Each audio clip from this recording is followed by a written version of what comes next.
Eko kale ko thagela gora natara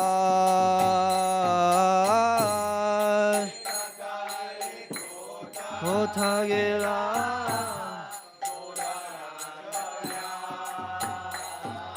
Eka kale ko thagela gora natara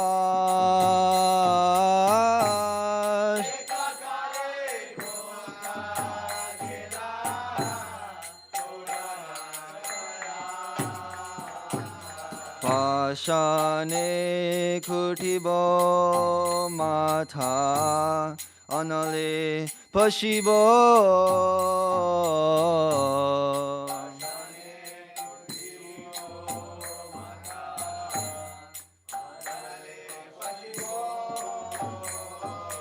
Pashane kutibo matha anale pashibo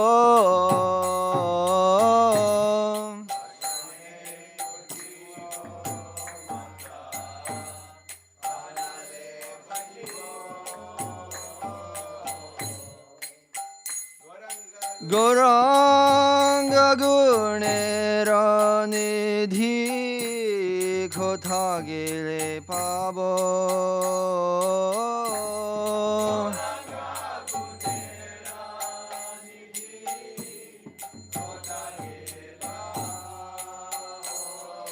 Goranga gunera nidhi kothagile pabo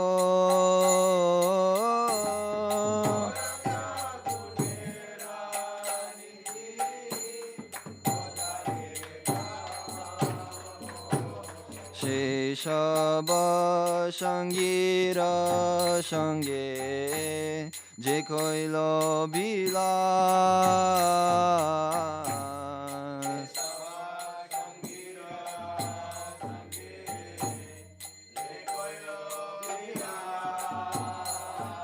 Sheshaba Shangira Shange Je koilo bilas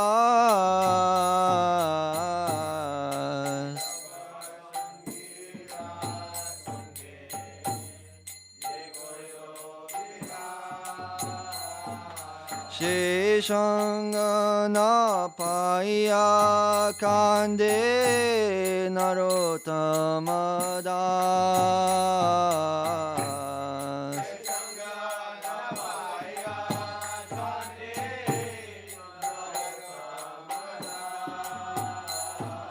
Sheshanga na paya kande narotamadas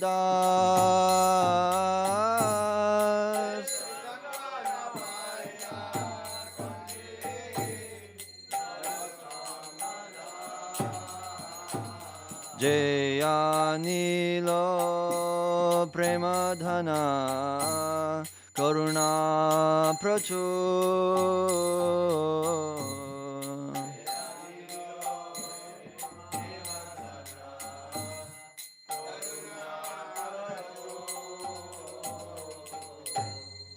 Jai Om Vishnupada Paramahamsa Parivrajagacharya Stotra Shata Shri Srimad His Divine Grace Srila A.C. Bhakti Vedanta Swami Prabhupada Ki Jai Jai Om Vishnupad Paramahamsa Parivrajagacharya Stotra Shata Shri Srimad His Divine Grace Srila Bhakti Siddhanta Saraswati Goswami Thakur Maharaj Srila Prabhupada Ki Jai Namacharya Srila Haridas Thakur Ki Jai Ananta Koti Vaishnava Vrinda Ki Jai Prem se kaho Shri Krishna Chaitanya Prabhu Nityananda Shri Advaita Gadadhara Srivasadi Gaura Bhakta Vrinda Ki Jai Shri Shri Radha Krishna Gopa Gopinath Shamakunda Radha Kunda Giri Govardhan Ki Jai Shri Vrindavan Dham Ki Jai Navadvip Mayapur Dham Ki Jai Jagannath Puri Dham Ki Jai Ganga Mai Ki Jai Yamuna Mai Ki Jai Tulasi Devi Ki Jai Bhakti Devi Ki Jai Srila Prabhupada's Transcendental Book Distribution Ki Jai, Sri Madhu Pandit Disappearance Day Ki Jai, Srimati Janava Devi Ki Jai, Srimati Sita Devi Ki Jai, Gaura Premanande, all glories to the assembled devotees. All glories to the Dismal devotees. All glories to the Dismal devotees. All glories to Sri Guru and Sri Gauranga. All glories to Srila Prabhupada. Namo Vishnu Padaya. Bhakti Vikasa. Okay, Hare Krishna. So today marks the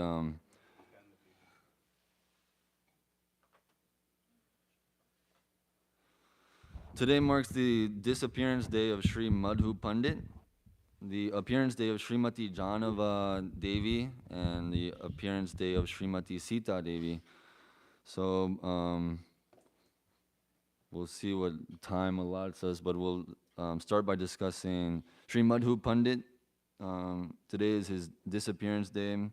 It's said that there's no mention of Sri Madhu Pandit in the Chaitanya Charitamrita, but he is mentioned in the Bhakti Ratnakara, which is written by Vishwanath Chakravarti. Oh. And so there's not a ton of information on him, but I'll just kind of read this short excerpt, which is on the Gaudiya calendar. Okay. Oh, Srinivas, what more can I say? The Lord reveals himself to his pure devotees, who then preaches his glories to the world. Who can describe their incomprehensible activities by which the Lord becomes subservient to their love? Thus did Sri Brajendra Kumar reveal himself to Paramananda Bhattacharya and Sri Madhu Pandit, who is the abode of many wonderful qualities. Thus has Sri Gopinathji, who is an ocean of mercy and who sports on the enchantingly beautiful banks of Bangshibat, become manifested by the grace of Sri Madhu Pandit. Thus, Sri Madhu Pandit became the servant of Sri Gopinath, whose bodily luster steals away the minds of everyone. Hundreds and thousands of people came running to see him, famed as he is as sweetness personified. When the soothing sweetness and coolness of his charming form entered their hearts through their eyes, they found that the burning fire of material existence, which had previously been burning there, was now extinguished. The deity of Sri Nanda Dulal, which was fashioned from the same Shila as Sri Shyamasundar Kardaha and Sri Balabajiv Balabhapur, and which was brought from the Nawab's palace, is considered by some to have been worshipped previously by Sri Madhu Pandit. Sri Nanda Dulal is still residing in the village of Saibon, which can be reached by bus from Kardaha. One has to get down at Matarangi Moor and then proceed by rickshaw to the temple of Sri Nanda Dulal. The Seva Puja is at present being conducted by disciples of Srila Omkarnath. When Srinivas and his companions were preparing to depart from Sri Brindavan Dham with the bullock cart of books, Madhu Pandit presented him the flower garland of Sri Gopinathji as his blessing. Madhu Pandit was the disciple of Sri Gadadhar Pandit. So yeah, there's not a whole lot of information, but this is what is there. For those of you who know some of the pastimes of, like Narottam Das and Shyamananda Pandit and Srinivasa Acharya, we see here that he's connected. He's I don't know if he was living at the same time that Lord Chaitanya was here, but afterwards, definitely he was performing some activities, giving the garland and everything like that. It seems like he was mostly engaged in serving this Gopinath deity, Nanda Dulal, which is still being worshipped in this place. So, yeah, and he's a disciple of Gadadhar Pandit, who we just recently talked about. Next, we'll talk about the appearance day of Srimati Janava Devi, who is the eternal consort of Lord Nityananda. There's a pretty long, description of her in this app, and I don't know a whole lot, but I'll kind of like scan through it, and like whatever I do know, I'll try to talk about.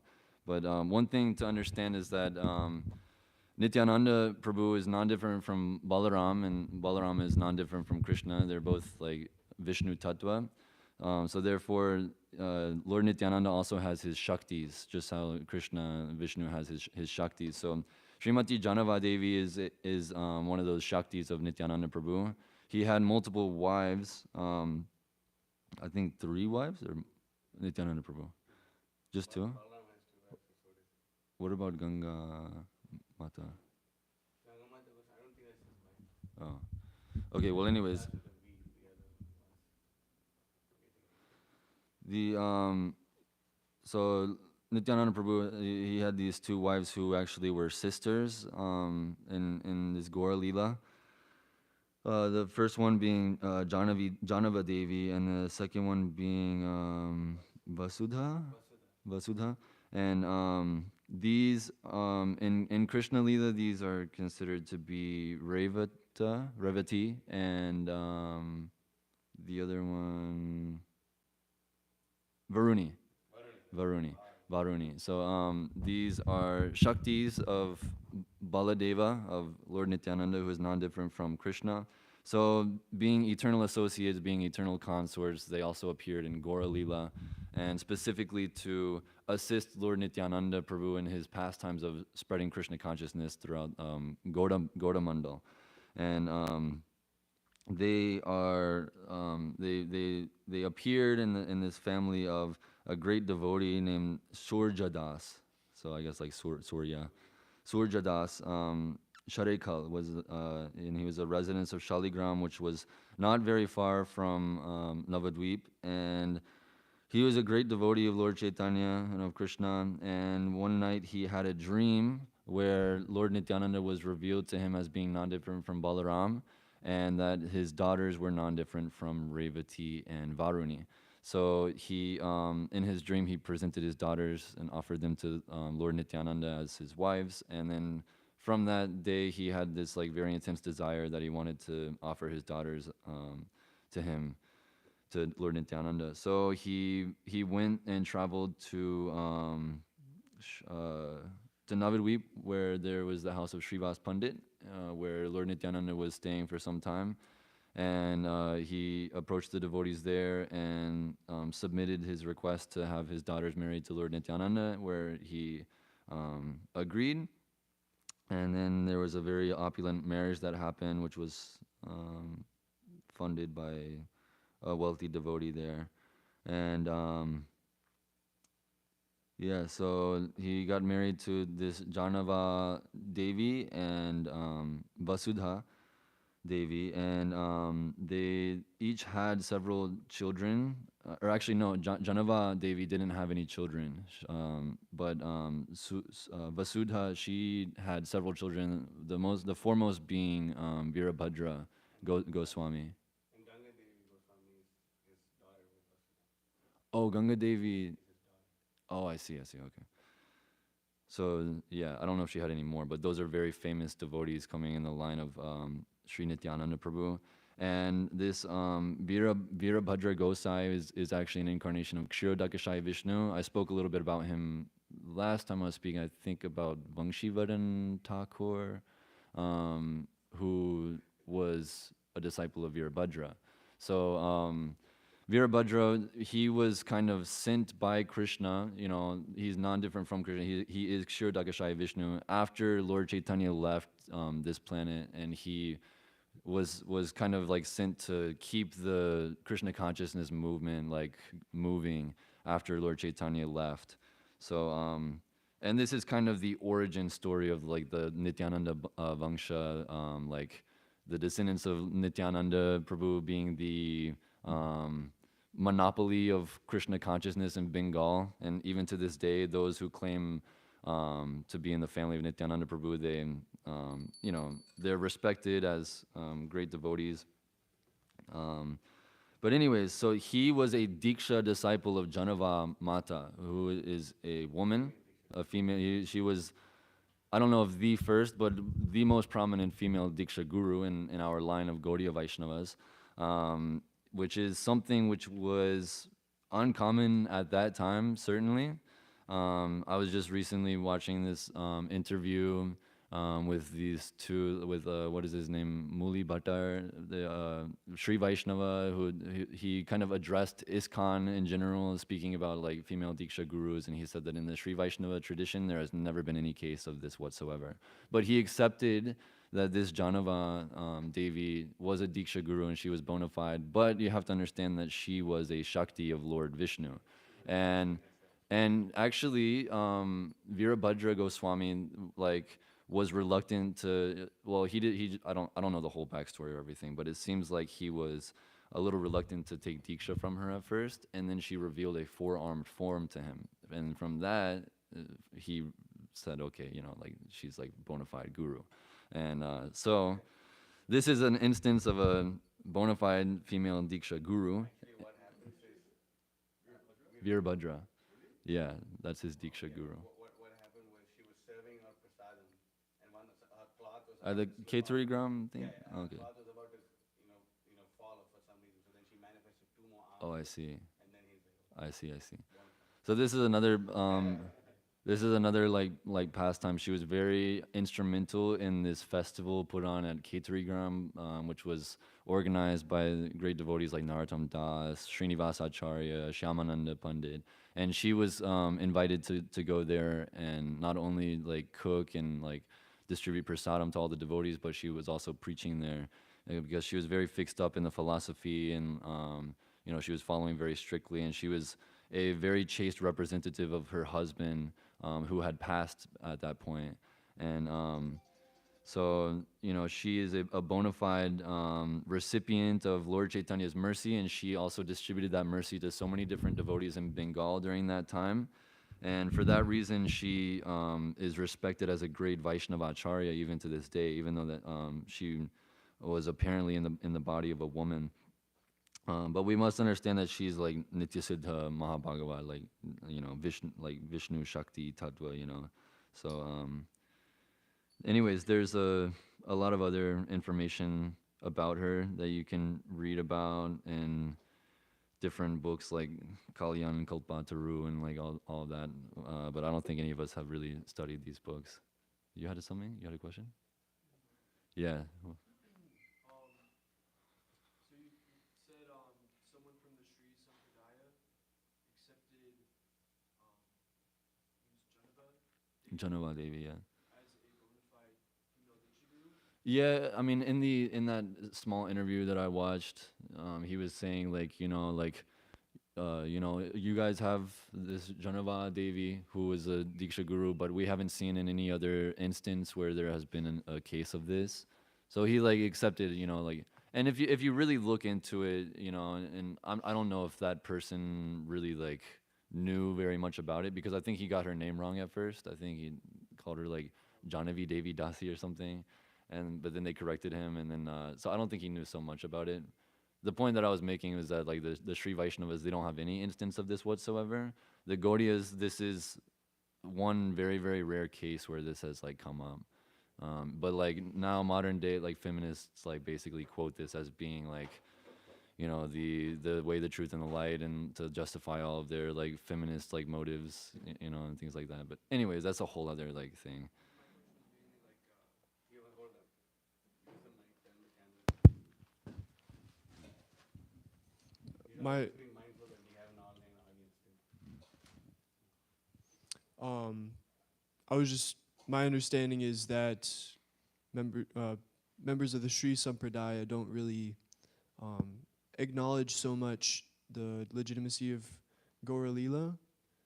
So he didn't accept Janava Devi as a Vishnu. I don't know. I don't really want to comment on like what this particular devotee was like, what he like understands about like like our tradition or anything like that. Generally, I mean, it's understood that like we're coming from a bona fide sampradaya. They're also a bona fide sampradaya. One thing to consider is that the head of their sampradaya is Lakshmi Devi herself, who is like their acharya. So like at the same time, it's not like they're completely closed mind to this. It just doesn't happen traditionally. It just like very rarely happens. That's the only reason I like brought up that point. I have no idea what like their whole deeper understanding of this is. So one thing is that Murli Bhatter accepts Lord Chaitanya as bona fide and accepts the line as bona fide. The devotee he's talking about. Yeah. There's certain Sri Vaishnavas who accept it as bona fide and some who don't. So, and he's a descendant of Gopala Bhatta Goswami. Right. Gopala Bhatta Goswami, one of the 6 Goswamis. So like, Lord Chaitanya stayed in his house, for during the Chaturmas period. And basically, he's a descendant of Gopal Bhatta Goswami, so they consider it as bona fide for sure. So, and also, yeah, the Sri Vaishnavas, they accept Sri as their Acharya, so So in the same thought, because she's Lord Nityananda's wife, she's accepted as an acharya Yeah, also. yeah. And that's in Navadvita Mahatmya, but that'll be like a huge. Are you taking questions and all that right now? Yeah. Okay. So one thing that the Nityananda Vamsha, they claim to be the descendants of Lord Nityananda, but they're actually bogus because Virabhadra was a brahmachari. He never got married. So their whole claim of being in Nityananda Prabhu's line is actually bogus. Because Virabhadra never got married. How can you be in this line? So that's a whole other side point.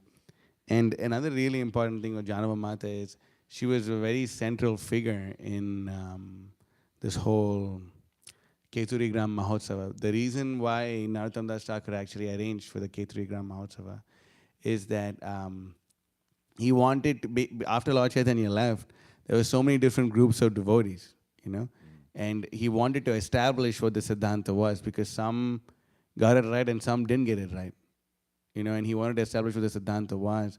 So basically, she was the head of the entire festival, and she basically lectured and evened out all the differences between all the different groups. Whatever was there, she evened them out, ironed them out, and then she helped keep the Gaudiya Vaishnava Sampradaya together. And we sing in the Jai Radha Jai Krishna also. Sri Janava Pada Padma Koriya Smarana. We say that we always remember the lotus feet of Janava Devi, and it's she plays a very important role. Anyway, maybe sometime we'll go to Kalyana Kalpataru, and there Bhaktivinoda Thakur speaks a lot about her. So a few things.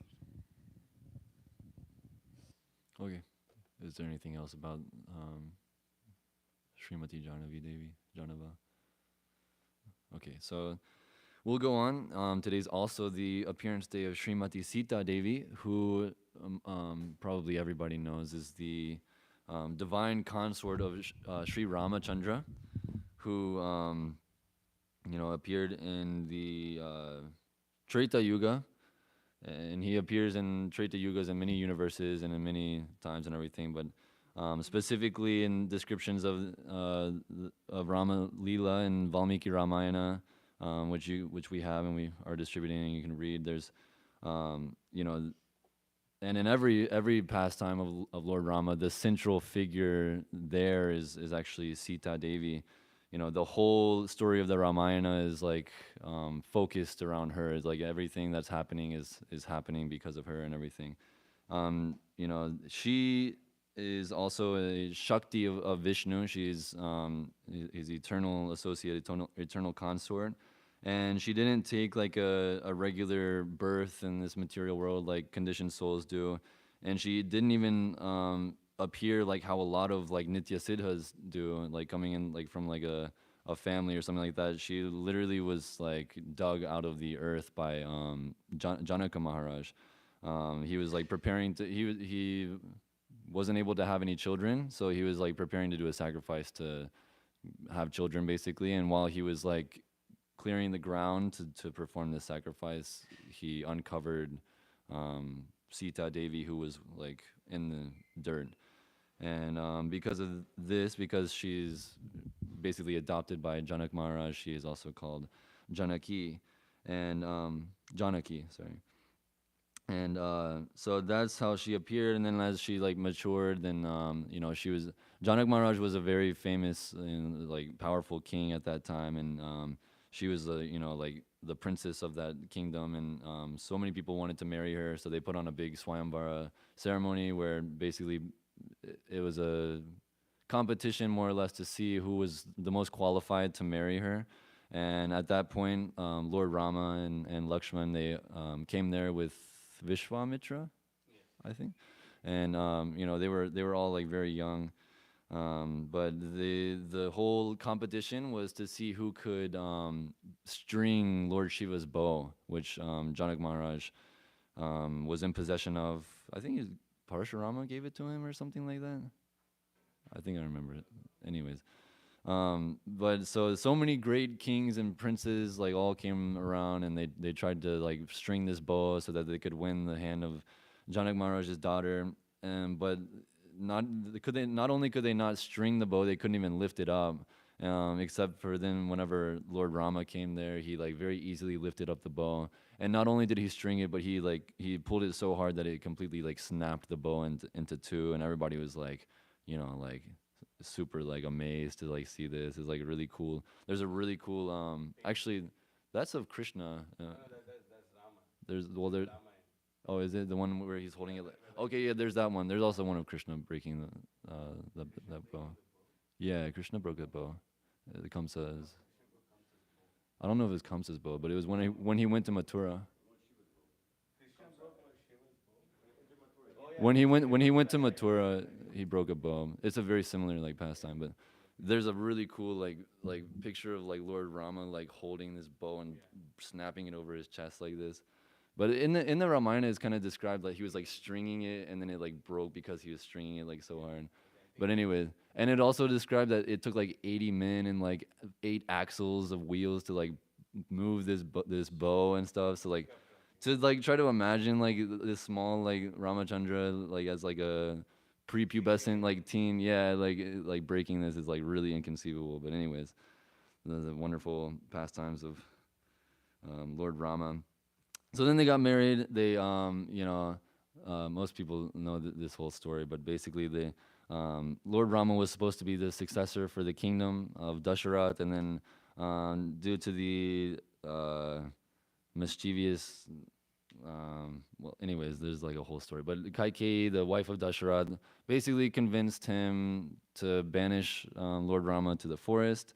And he was going to go alone, but Sita Devi, because she was very chaste to him, she wouldn't let him go without her. So she also went there, and you have to understand it's very against like the nature of like a woman, what to speak of like a royal one in royalty to go and like live in like such conditions. So it was like a really big thing for that, and like everybody was like really shocked that she was like doing that, and like everybody was really worried that she wouldn't, be able to live out there because it's like very austere, but. She took up that austerity to demonstrate to the world the proper like attitude of a wife to her husband, like no matter what, no matter where you go, like I'm here and I'm like supposed to like serve you, and like that was the mood of Sita Devi. And even to this day, Lord Rama and Sita Devi are seen as the ideal, like they've demonstrated the ideal married life. And then Prabhupada also like makes this like really interesting point in his Bhagavatam whenever I think it's in the chapter summary or something of one of these chapters about Lord Rama. It's talking about how like even though Lord Rama and Sita Devi demonstrated the ideal of like grahastha life, just see like how many problems there were, and this is the ideal of it, and so anyways, they went out to the forest for some time. They were supposed to stay for 14 years, and they were doing their thing. But then, like in the forest, so basically in the kingdoms, there's like very strong kings, and there's like varnashram dharma, and everybody's like very dharmic and things like this. And people who are not dharmic, they're banished outside of like the kingdom. So then they reside in like these forests and things like this. So you have like rakshasas and like all these like demons that are like running around in the forest, and they kind of like preside over there. And there's also many great munis, so like who are kind of like escaping from like material civilization and things like that. So there's many pastimes of Lord Rama and Lakshman and Sita who are traveling through all these different forests and meeting different munis, and also having run-ins with rakshasas who are like causing trouble. And anyways, more or less they like mutilated Ravana's sister and killed his brother, and that really fried him out. So he came to like basically kill Lord Rama. I think so.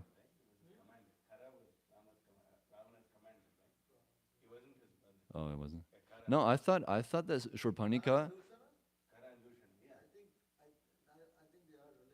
I think Shurpanika basically like got mutilated and went to her brother's kingdom and said like, "Oh my God, look what they did to me! Go and like kill these rascals! Look what they did!" And then I don't know if it was brother, but they were related. It was the family of Ravana. He went there, got killed by Rama, and then like Ravana got like he heard of this, and he went there to like fight with like Ram and Lakshman. But then when he got there, he saw like, oh wow, he's got like the most beautiful wife in the world. Like I don't really like care so much about this human being. Like he wasn't worried about getting killed by a human being, but he really wanted his wife. So he like, um, he kidnapped Sita basically, and took her back to Lanka, and then the whole rest of the Ramayana is like about how Lord Rama is trying to plot how he's going to rescue Sita from the from Lanka. And obviously there's so many different things that happen along that way. But long story short, the Lord Rama amasses a huge army of monkeys with like billions and billions of monkeys, and then they go and take over Lanka and kill everybody. And then Lord Rama kills Ravana, rescues Sita, and then brings her back. And then at that point, their exile was over. So then they went back, and then they started reigning over Ayodhya. And then but in due course of time, there was rumors going around the entire like city that like, oh, this Rama, he's accepted this wife which has been touched by like this like demon, and it's like very low class to like, basically if somebody touches a woman, then that's like it, like that they're supposed to get married. And then if one's wife is touched by another man, then it's considered that the wife is unchaste, and like all this stuff. And it's like all these rumors were going around. And in order to demonstrate the proper attitude of a king, and to keep his character completely spotless, he banishes his wife out of the kingdom. And even to this day, Lord Rama is like ridiculed for this. Actually, like people think that like, oh, you're saying he's like upholding Dharma and teaching Dharma and all these things, but he, like kicked his wife out of his kingdom and everything like that. But there's like, Dharma is like very difficult to understand, and basically he was trying to demonstrate the topmost level of Dharma is specifically for a king, and who is supposed to have completely spotless character. And so he banished her out of the kingdom. At that time, she was pregnant with twins, and then she went and took shelter at Vasishta Muni's ashram. Valmiki's ashram, where then she had her two twin sons, Kusha and Lava and Kusha, and they were living there for like maybe like 14 years or something like that. And Lord Rama was ruling over Ayodhya without any wives. That's another thing about Lord Rama. He only had one wife, Sita. And then one day they were going to do like this big sacrifice, and all these great personalities came there to chant the mantra. All the brahmanas and everything came. And then like Lava and Kusha came there and began to chant the Valmiki Ramayana. And then Rama's like, oh my goodness, who are these like, these great personalities? They look so beautiful. They, all this, oh, they must be my sons that, that were in the womb of Sita whenever I banished her. So he kind of got this idea, okay, like, maybe I should like have like Sita like come back and to like to reinstate her like chastity and demonstrate, because there's a huge like assembly of like people, like great sages, even like common people, everybody was there. And like he thought, okay, this is a good opportunity for her to come and like demonstrate her chastity, which was already tested with the rite of, what is it called, the fire. Oh yeah. Anyways, there's like an English like word that like phrase that they. Yeah, trial of fire. There was already a trial of fire where she went in and came out alive. And basically, if you're chaste, then you're supposed to like go in there and be able to come out alive. And that already happened, but still the people ridiculed her. And then later on at this like big like sacrifice, he invited her again, and she was like really like upset to even hear that he wanted her to like come and do this. And she was like, no matter what, I'm gonna be like an object of like ridicule for these people. But nevertheless, she came and exhibited this pastime of like leaving this world, where basically she's like got in front of everybody, declared like, if I am unchaste, let me like die now, and if I am chaste, then let the earth like come and like take me back to where I'm from. She came from the earth, and she said, if I am actually as chaste as like I say I am, then like let the earth like swallow me back. And then whenever she said that, Bhumi Devi herself like appeared from the earth, and then like she had like a nice like throne that was like empty, and like she came back and sat down again beside Bhumi, and then they went back into the earth, and that's how she disappeared from this world. So you know, obviously like so many devotees all around the world are influenced by like these pastimes of Rama and Sita. You know, so many people that you'll meet on the streets, they know a little bit about Bhagavad Gita, and they also know a little bit about Ramayana. The other books they don't really know so much about, but like it's like pretty famous stuff. And even like governments to this day are still being run according to the principles that were set by Lord Rama and Sita. Even in like Thailand and like Japan and stuff like that, there's like little innuendos of like the principles of Ramayana that are still there. So yeah, that is the appearance of Srimati Sita Devi. It's 8:23. I don't know if I should go on to Bhagavatam. Well, I guess first, if anybody has any questions or comments about this. Yes, Kogi.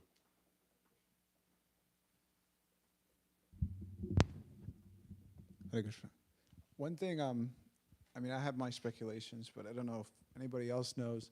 So, Janak Maharaj was offering his daughter Sita in marriage. So it seems like she was like pretty famous, but she was also like young, also pretty young. Also, I think she was like 6 years old. So I'm just like wondering like how she became so famous, like at such a young age. Is there any answer to that? Well, you know, even 6. I think she was. It's She's described 7 that years younger than Lord Ram, and Lord Ram, I think he left at 12, and it described he was 13 when they were married. 16 now. Oh, anyway, I thought I read somewhere. in 13. the Ramayana she's described as prepubescent. No, that's true, but he is described Una Shodasha Varsha. That Una Shodasha Varsha. Shodasha means 16. Just before 16. Una Shodasha means almost 16. Okay. So he's 15 and she's 7 years younger. Yeah. But, Okay. So. Still, I mean, it's Yeah, that's I mean, pretty like, young to be like fame. I don't know. One I'm thing just- like to consider, like although we don't really like see that they have like news channels broadcasting everything and like Twitter and all that stuff, is like we're like traveled like a lot, and like for like the divine appearance of like a personality like this, I'm sure like everybody was like talking about it, like, oh, did you hear Janak Maharaj? He has this new daughter that like came out of the earth, and like, you know, like that. If something like that were to happen today, imagine like everybody would be like talking about it. So like I'm sure just because of her like glorious appearance, she was already just like very famous, and then also because her father was very famous, she naturally became very famous. And then whenever they heard that there's some Swayamvara going on for his daughter, then everybody was like fired up for it. I don't know if anybody else wants to say anything about that. It's just like the thing with like these great personalities who appear like in the material world, it's like they have like all these opulences from the very beginning, and so like right when they appear, they're usually like exhibiting like all these opulences. Like fame is like, it just like kind of appears with them, you know. I don't know if like, anybody else has anything to say. It was just like a very special like appearance. I'm sure a lot of people knew about it. You had something? See. Do you know, Prabhu, where Srimati Sita Devi, she coursed on the Falgu River and the cows and Brahmins? She what in the She coursed curls? Cursed. Cursed. Oh, I'm not familiar with this. in the, I don't know, I heard to say that in the Purana says, Stala Purana. Kala Purana? Stala. Stala Purana. I don't know, I'm sorry. I've never heard it. I understand something like it was to prove her purity or something like that. I mean, the two cases that are like apparent in Valmiki Ramayana to prove her purity is this first trial by fire, where she entered into the fire. And anyways, there's like there is like a backstory that I just recently read about it with that, because like Ravana like basically took an illusory form of her, and then that illusory form entered into the fire, and then the original form of Sita came out of that fire. And then the other instance is the one that I talked about, where to prove her purity, she declared, if I am pure, then the earth will take me. I'm not sure of any other instances, but But before this happened, it is right that Lord Rama rejected her, yes, rejected her. and he was the rest of his life alone. Yeah, he ruled Ayodhya for like another like 10,000 years or something, and then yeah, he ruled alone, and then he basically passed it on to the next successor. I don't know who that was. Probably, yeah, they became the kings, and then and he went back to Vaikuntha. He was recommended by the sage. I mean, he could have like kept ruling forever, but the sages approached him and said, you know, like, Lord Rama, your pastimes here, you've accomplished the task of like defeating all these people and establishing dharma in this world. And, you know, now it's time for you to go back to, you know, Vaikuntha. So yeah, it was just like a very small like time that actually like Sita, Devi, and Lord Ramachandra were performing their like pastimes. Whenever you think about like the whole entire like length of Lord Rama's life on this earth, really. But it's like because she was there, you see, it's the most important like time, and that's where like the feeling, like the devotees' feelings for Lord Rama are always associated with his relationship with Sita Devi.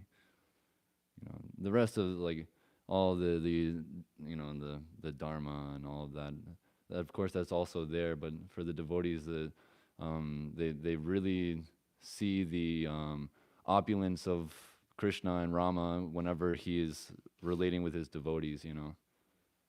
And that's like where the sweetness is with Lord Rama. Okay. Avaduta Chandra Prabhu. Oh, I'm sorry. Prabhu, you gave examples, or I was curious if you could give examples of like these principles that Ramachandra put in place that are still existing, like in Thailand and stuff like that. Specifically in Thailand, my Guru Maharaj speaks about this. In Thai, the word for king is like Ramai, or like something like little like Thai, like a little Thai like twist on the Lord Rama, and also like in India today, what is this word Rama Rajya, which is like, you know, establishing like a righteous like ruler, and like, and the word Rama Rajya like comes with like a whole like thing. And there's, remember this this talk that was given by Guru Maharaj where he was talking about this Rama Rajya like last year maybe. Anyways, he kind of unpacks this word and like explains like what this actually means. Like today, there's a lot of talk of this like Rama Rajya and like materialistic like societies and stuff like this. But real Rama Rajya means like establishing Daivi Varnashram Dharma and like putting Krishna in the center of everything, and you know, like this. And that's what he really came to like do. But then like people, they, with their like mundane conceptions of it, they say, oh, you know, Lord Rama, he's a very righteous personality who appeared here and taught us how that we could structure our governments in such a way that we can maximize economic profits, and you know, all these different things. He just, I don't know all the details, but it's like in like Vedic civilization, the king is supposed to be the representative of all the demigods, and he's supposed to provide for everybody and protect them. And Lord Rama just kind of demonstrated this to the highest pitch, you know. He, it was said that nobody was in distress like during his like rule. Like nobody's sons were dying before they died. Their sons would always live longer than them. Everybody was fed. There's even this instance of a dog who like got like hit or something. There was like some like puffed up like brahmana who was walking through the street, and there was a dog in his way, and he like kicked the dog out of the way. And then this one small deviation from like dharmic principles was addressed, like literally, like the dog literally was able to come before Lord Rama and tell him that this happened. And then Lord Rama like, okay, he said like, what should we do about this? What do you want me to do? And then like he like did it. He basically like anyways, they blessed that brahmana to become the Brahma, the not the, anyways, like the Mutt Rakshak for like a, and then he got really puffed up in his next life, right? Was it his next life? Yeah, it's a whole thing. But anyways, he became like the temple president of like a mutt, and then he got puffed up, and then he fell down. Like the dog was like, you know, I don't. Story is the dog used to be the previous That's right. That's right. temple president, Yeah, yeah. Brahmachari ashram or the Agraharam. You know, he used to be the head of that. And then he said, I was a pretty good sadhu and all these things, but still, because I was in that position and all these things, I got pretty puffed up. And now, because of my sinful reactions and offenses, I've become a dog. But this guy, he's way worse than me, and only the Lord knows what's going to happen to him when he becomes the head of that mutt, And everybody thought like that he was like giving him like a good benediction to become like the temple president of this place, but it was actually like kind of a curse in disguise because anyways. But that's the point, is like everybody was happy under the rule of Lord Rama, and everybody wants to be happy in the material world. So those who want to be happy with material enjoyment, they see the teachings of Lord Rama as being a way that we can enjoy materially. But those who have the proper conception, they realize that he was trying to set like the proper society, which is centered around Krishna and things like this. But you can do some research into it. Like even like the Karmis know about this. I remember watching Ancient Aliens, and they also were talking about how like Lord Rama, like they in different like Thailand and Japan, the name for the king has something to do with Lord Rama and like things like this. It's still there. So the it's not true that Sita and Lord Rama didn't live for considerable amount of time together as the king and queen. I'm not sure exactly when other washermen spoke in a degrading manner of Sita Devi, but if they were ruling for quite some time. It couldn't have been very long because Sita Devi was pregnant, and but that's the thing. And the second thing is, Lord Ramachandra was not a pre-pubescent teen. He had attained puberty. Oh, I see. Yeah. And at that age, just less shy of 16 years old.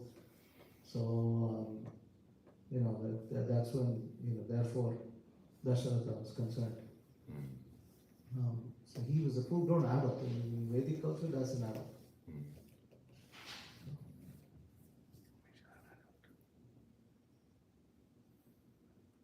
You have something, Nelly? I can just take this.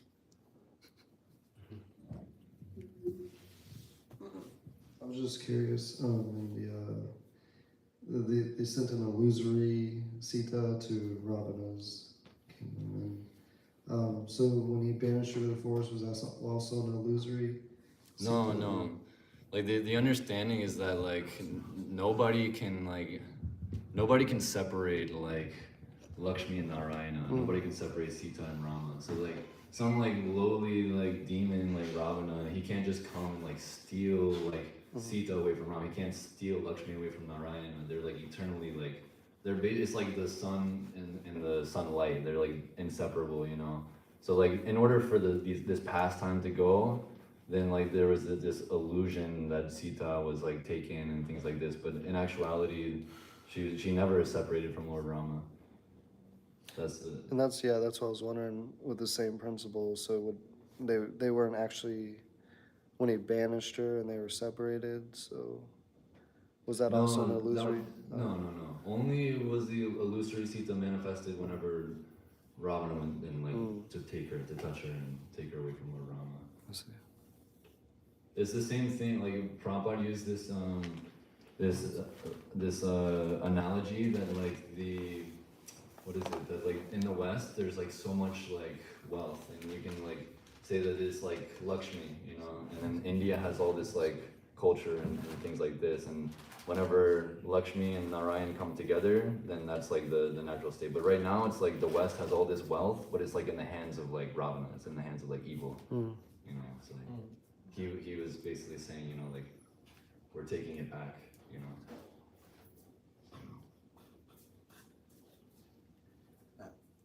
I had a question. Prabhu, I've heard this around. I don't really know if it's bona fide or not, but that Sita was actually Ravana's daughter, and she, someone told Ravana that this daughter will be like she'll be the cause of your destruction. So what he did was he wanted to get her killed, but like the servant didn't do it. I don't remember where have you heard anything? No, I haven't. Have you heard anything? So the servant didn't really, have a. He didn't really kill her, but he kept her in a vessel and just like, left her in the earth. And the servant of Ravana. Is that? Have you heard this one before? I want to ask Guru Maharaj. There is like, I never heard this. That's what I'm. So Ravana knew about Sita when she was a baby. Yeah, she was the cause of his destruction.